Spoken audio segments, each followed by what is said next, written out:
Más de la mitad de los turismos que se matriculan actualmente van equipados con motor diésel, lo que supone que el número de intervenciones a realizar en este tipo de motorizaciones irá en progresivo aumento.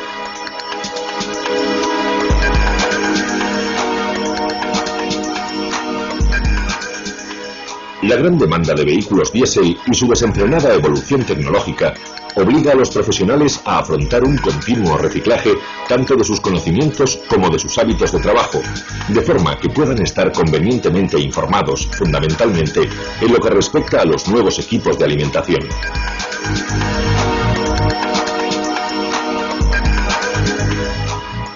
Continuando con el tema de la gestión electrónica diésel, vamos a desarrollar el apartado de comprobación y diagnosis que para la gran mayoría de talleres resulta atrayente a la vez que necesario, debido a la reciente y masiva incorporación de vehículos equipados con estos sistemas.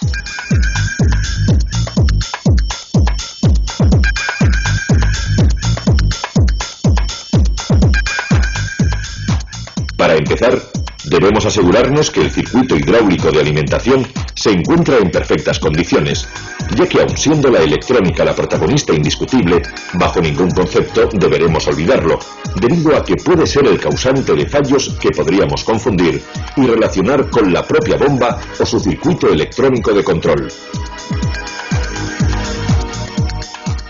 Por rapidez, comodidad y para garantizar nuestro trabajo es necesario disponer de un equipamiento básico, compuesto por el multitester, el osciloscopio y un manual de datos técnicos.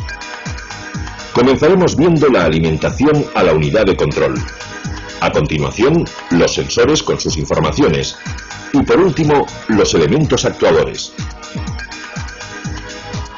En el esquema podemos observar cómo las vías 1, 24 y 46 están conectadas a masa, siendo estas los negativos de la unidad de control. Los positivos son las vías 38, 23, 45 y 68. Para comprobar los negativos, bastará con colocar la pinza roja del voltímetro al positivo de batería y la pinza negra en las vías 1, 24 y 46 respectivamente. La tensión en los tres casos debe ser igual que la de batería.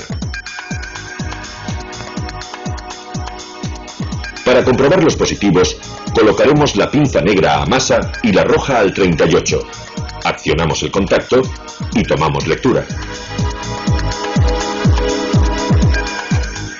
Para las vías 23, 45 y 68 utilizaremos el mismo procedimiento. En el esquema se puede apreciar que la alimentación de estas tres vías se realiza a través de un relé que en la mayoría de los casos se activa accionando el contacto. No obstante, existe algún modelo en el que será necesario accionar el arranque para que el relé pueda ser activado por la unidad de control. A continuación, pasaremos a verificar los transmisores o sensores de información, empezando por el de revoluciones, en el que comprobaremos, en primer lugar, su resistencia.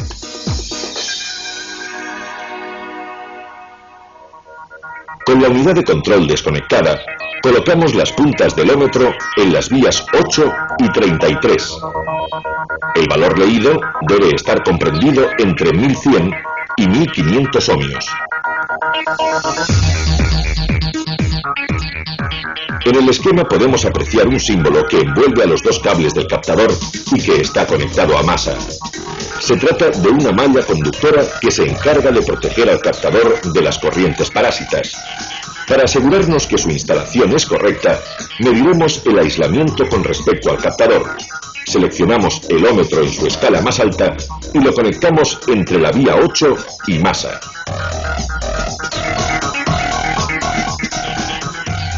Pero antes de realizar dicha conexión, conviene que nos detengamos en un detalle.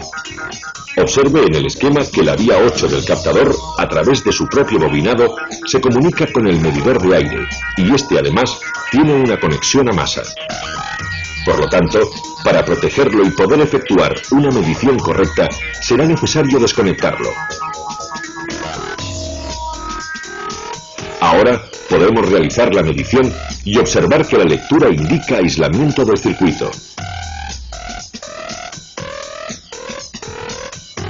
La siguiente prueba consistirá en verificar la tensión que genera el transmisor bajo arranque y con el motor en marcha. Continuando con la unidad de control desconectada, seleccionamos el tester para medir tensión en alterna. Colocamos las puntas de prueba entre las vías 8 y 33 y accionamos el arranque.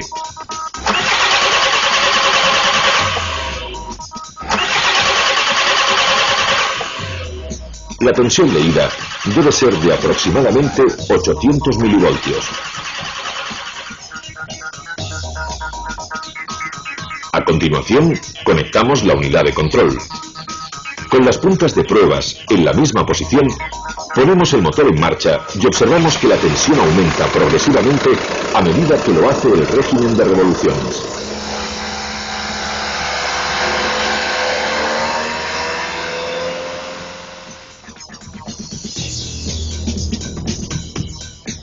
Si utilizamos el osciloscopio, conectaremos el cable negativo a masa y la punta de pruebas en la vía 8.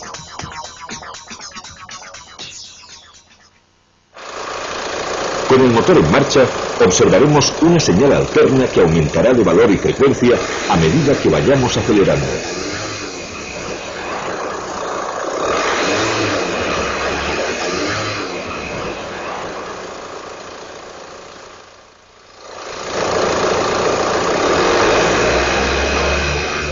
Si en cualquiera de las comprobaciones realizadas observamos irregularidades o cortes de señal, deberemos sustituir el transmisor, ya que su fallo provocará pérdida de potencia en el motor y un ralentí incorrecto.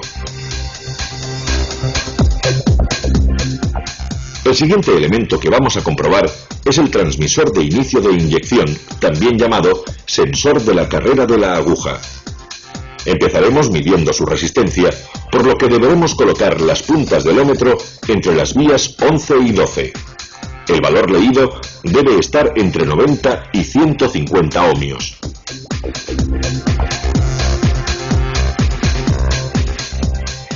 Este sensor, al igual que el de revoluciones, incorpora el apantallamiento, por lo que para comprobar su aislamiento seleccionaremos el ómetro en la escala más alta y lo conectaremos entre la vía 12 y masa. El valor obtenido debe ser infinito, lo que indica que el aislamiento es correcto. Para que el transmisor pueda generar señal, es necesario que la unidad de control envíe una intensidad de corriente de 30 miliamperios. Esta intensidad la podemos medir conectando un miliamperímetro en serie con el sensor.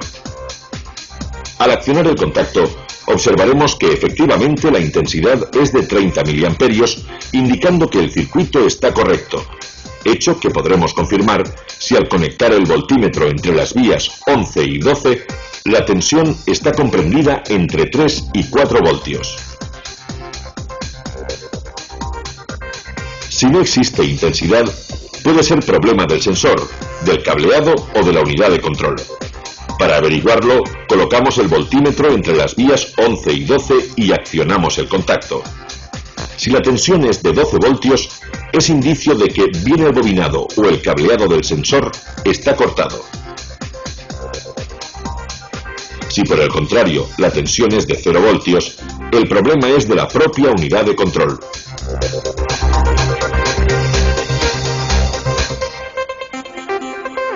La siguiente verificación la realizaremos con el osciloscopio, de forma que podamos visualizar la señal generada durante el desplazamiento de la aguja.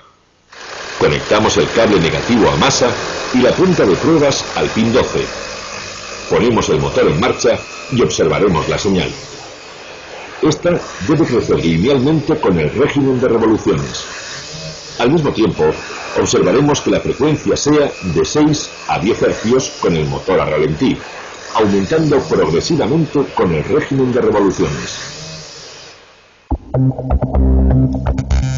Si no existe señal o en alguna de las comprobaciones el resultado no es satisfactorio, sustituiremos el inyector, ya que la unidad de control limitará tanto el caudal de combustible como el avance de inyección, con la consiguiente pérdida de potencia en el motor.